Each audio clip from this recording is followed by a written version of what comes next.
صبحتان بخیر و پرفیض باشد کاربران گرامی آزادی ویدیو. امیدواریم در هر کجایی که هستید خوب و سلامتید و البته همراه با رادیو آزادی که پیوسته تلاش میکند شما را در جریان خبرهای تازه بگذارد. امروز هفتم ایول و ساعت با وقت پراگراسو هفت است و من شهلا گلخوجه آماده هستم که در چند دقیقه دیگر افغانی ها را برای شما عزیزان بگویم. وزارت کارهای خارجه تاجیکستان خبر می‌دهد که هواپیمای شرکت سومون ایر برای بازگردانیدن شهروندان درمانده به سمت قزاقستان پرواز چارتری و یا غیر نقشه‌ای را انجام می‌دهد. پرواز از طریق خط‌سری دوشنبه الماتوم دوشنبه روز 9 ایول در نظر است. وزارت می‌گوید شهروندان تاجیکستان برای نامنویسی باید به نمایندگی دیپلماتی و کنسولی کشور در قزاقستان مراجعت کنند. همچنین شرکت هوایی سومون ایر با توجه شهروندان تاجیکستان می‌رساند که برای انتقال تاجیکان درمانده از بلاروس و اوکراین به وطن 10 ایول پرواز انجام می‌شود. وقت پرواز از مینسک به دوشنبه ساعت 7 با وقت محلی معین کرده شده است. همزمان به قول شرکت شهروندان کشورهای خارجی که اسناد ضروری را برای واردشوی و اجازه عبور ترانزیتی را توسط قلمرو بلاروس دارند امکان پرواز از دوشنبه به مینسک را خواهند داشت. یادآور می‌شویم همچنین امروز انتقال زادگان تاجیکستان از یکاترینبورگ به دوشنبه توسط شرکت تاجیک ایر به نقشه گرفته شده است.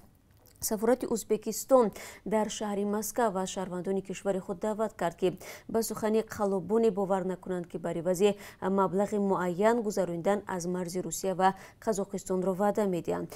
بنا به آگهی سفارت افراد علیحده با نشر اعلان‌ها به مهاجران وعده می‌دهند که برای وضع مبلغ تا به مرز روسیه و قزاقستان برده در گذشتن از مرز نیز کمک می‌کنند. ولی به گفته مسئولان سفارت این گفته‌ها دروغ بوده. مرزهای روسیه، قزاقستان و ازبکستان همانو بسته اند. سفارت ازبکستان به مهاجران هشدار داده است که جمع‌شوی آنها در یک مکان خطر مبتلا شوی به ویروس را بیشتر خواهد کرد.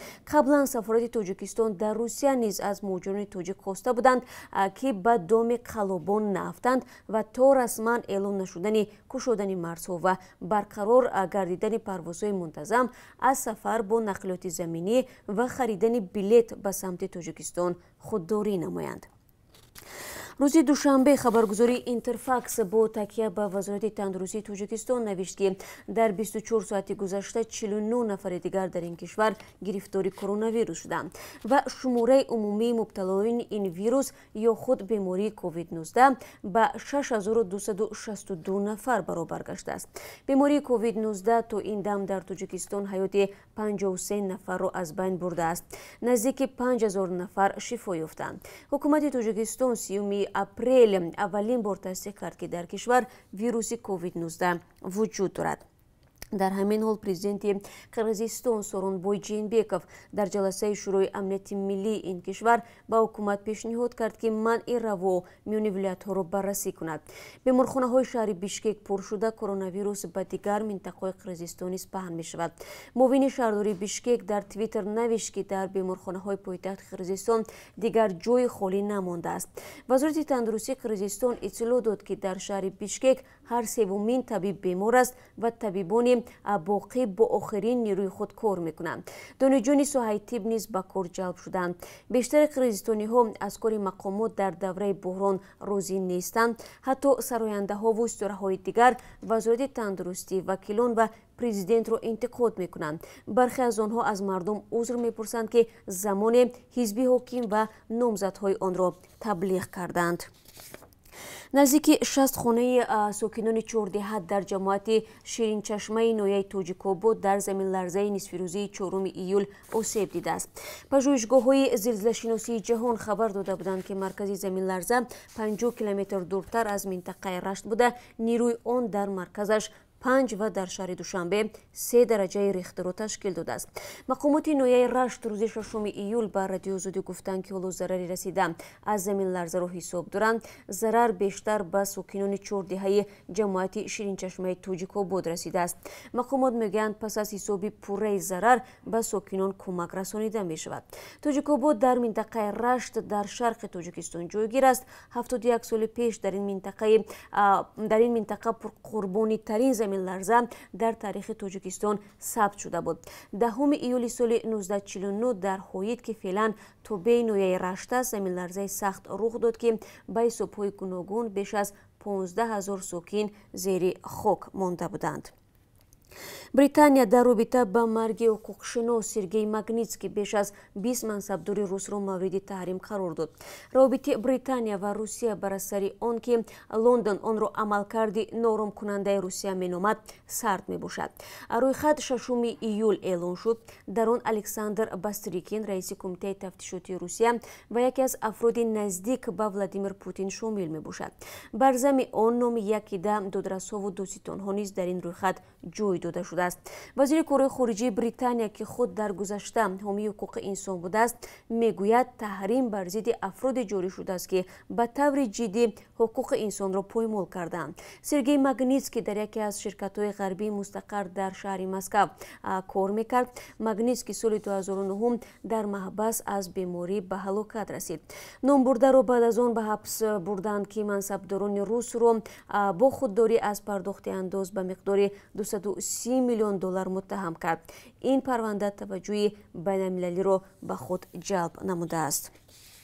مقامات تفتیشاتی یاکوتیا با تحقیق قبرستان غیررسمی شروع کردند که 2 روز پیش در درون جنگل در حدود محله پتیتس فابریکای شهر یاکوتسک پیدا کرده شد. این قبرستان از 5 گور عبارت بوده، کمی دورتر از آرامگاه رسمی کشف گردید. از روی سنگی که در روی 2 قبر گذاشته شده است، مقامات معلوم کردند که در آن زادگان تاجیکستان و قرقیزستان دفن شدند. رهبر کارخانه دولتی ریتوال گفته است برای معین کردن شخصیت 3 قبر دیگر جمعیت مهاجران را جلب خواهند کرد. در عین زمان در شهر کاتلنیکی مسکو شام 5 ایول جسد یک دانشجوی تاجیک را پیدا کردند که از 13 آشیانه افتاده است. هنوز معلوم نیست که او تصادفاً افتاده است یا خودش را به زیر پرداخته است.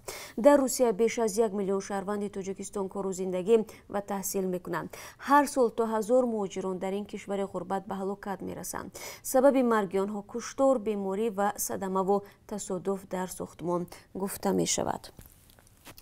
دادگاه در روسیه روز 6 ایول ژورنالیستی متهم در سفید کردن تروریسم را گناهکار و او را به پرداخت 500,000 روبل جریمه موظف کرد. خبرنگاری محکوم شده گفت که از بالای حکم شکایت خواهد کرد. مرافعه پراکوپیوا مورد انتقاد جامعه ژورنالیستی شد که از مقامات طلب داشتند سویتلانا پراکوپیوا سفید و آزاد شود. پراکوپیوا برای شرحش در زمینه سبب‌های یک خودکشی در نزد اداره FSB ارخانگلسک سال 2018 در سفید کردن تروریسم متهم شد. دزدانها می‌خواستند که پراکوپیوا با 6 سال زندان محکوم شده دوام 4 سال از حق کار به حیث ژورنالیست محروم شود. پراکوپیوا همچنین با رادیوی اروپای آزاد رادیوی آزادی همکاری میکرد. او در دادگاه گفت که خود را بیگناه میشمارد و قضیه‌اش را همچون تلاشی کشتار آزادی بیان قلمداد نمود. دوستانی نیژنی نوفگراد پرونده بلوگری توجیک را به دادگاه ارسال کرده است. فخرالدین میرزا مرادوف که در اینترنت با تخلص برادر توجیک بلوگ خود را داشت با پنگ کردن اخباری بر دروغ درباره کرونا ویروس عیبدار می شود.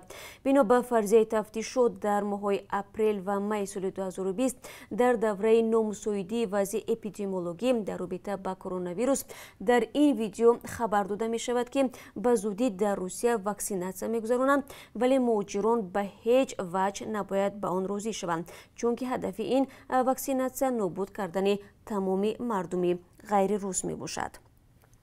یکی از خویشاوندان ولادیمیر پوتین رهبر حزب نوی سیاسی انتخاب شد که هدفش مبارزه با فساد است. رومان پوتین پسر ایگور پوتین است که فرزند عمک رئیس جمهوری روسیه می باشد. رومان پوتین در گذشته افسر FSB خدمات نیرومند امنیت فدرالی می باشد. در سالهای 90 قرن گذشته ولادیمیر پوتین رهبری این خدمات را بر ذمه داشت. خبرگزاری ریا نووستی روسیه میگوید حزب تازه بنیاد تصمیم دارد سال روان در انتخابات محلی و سال آینده در انتخابات پارلمانی شرکت کند. مخالفین حکومت روسیه پرزیدنت پوتین را به نادیده‌گیری فسادی گسترده در دوام تخمینا 20 سال اخیر ضمن پرزیدنتی و سروزیری او متهم می‌کنند. پوتین در سال 1999 سر قدرت آمده است. یکی از دوستان او در دوره حکمرانی وی به میلیاردر تبدیل یافتند. мақомоти вилояти лебапи туркманистон иҷборан тарошидани риши мардон ва дар умум таъқиби онҳоеро дубора оғоз карданд ки расму оини исломиро пайравӣ мекунанд. Дар шаҳри Туркманобод ва ноҳияи Фороб маъмурони полис ва вазорати амнияти миллии Туркманистон дар кӯчаву бозорҳо гашта ҷавонон ва мардони то 60-солаи диндорро боздошт карда ба шӯъба мебаранд. Он ҷо риши дастгиршудаҳоро иҷборан метарошанд ва онҳоро ба ҳамкорӣ бо тундравони диниву ваҳобиҳо айбдор мекунанд. Бино ба итлои хабарнигори бахши туркмании радиоозодӣ давоми рӯзҳои ахир риши садҳо мардро дар лебаб иҷборан тарошиданд. Дар натиҷа сокинони маҳаллӣ ба далели тарс аз таъқиб ихтиёран ришҳои худро метарошанд. мақомоти Туркманистон солҳои ахир мубориза бо мондани ришро пурзур карданд. соли гузашта туркманистониҳои аз 20 то 55 сола ба иллати доштани риш ба ҳавопаймо роҳ намеёфтанд. бештари онҳо маҷбур мешуданд риши худро дар фурудгоҳ битарошанд. ва дар шаҳри Душанбе сарчашмаи паҳнкунандаи силоҳи сардро дастгир карданд. Дар ин бора раёсати вазорати корҳои дохилии пойтахт хабар медиҳад. Боздоштшуда Слезен Дидор Сорбонович сокини 25-солаи ноҳияи Фирдавсӣ будааст ки аз ӯ 27 адад силоҳҳои гуногун аз ҷумла 2 дубинка, 2 электрошокер ва 23 корд мусодира карданд. раёсати вазорати корҳои дохилӣ мегӯяд ба хотири ба даст овардани маблағ ба фурӯши силоҳи сард машғул шудааст боздошт шуда ва ин молҳоро аз вилояти Суғд ба пойтахт ворид мекардааст. бо ҳукми додгоҳ Слезен ба 5 шабонарӯзи ҳабси маъмурӣ маҳкум шудааст. раёсат ёдовар шудааст ки дар қаламрави ҷумҳурии Тоҷикистон фурӯши силоҳи сард манъ мебошад. ва бинандагони азиз, чун ҳамеша дар поёни суҳбат ман барои шумо аз қурби асъори хориҷӣ ёдовар мешавем ки аз тарафи Бонки миллӣ чунин таъин шудааст. $1 10 сомониву 30 дирам аст, 1 евро 11 сомониву 67 дирам арзиш дорад.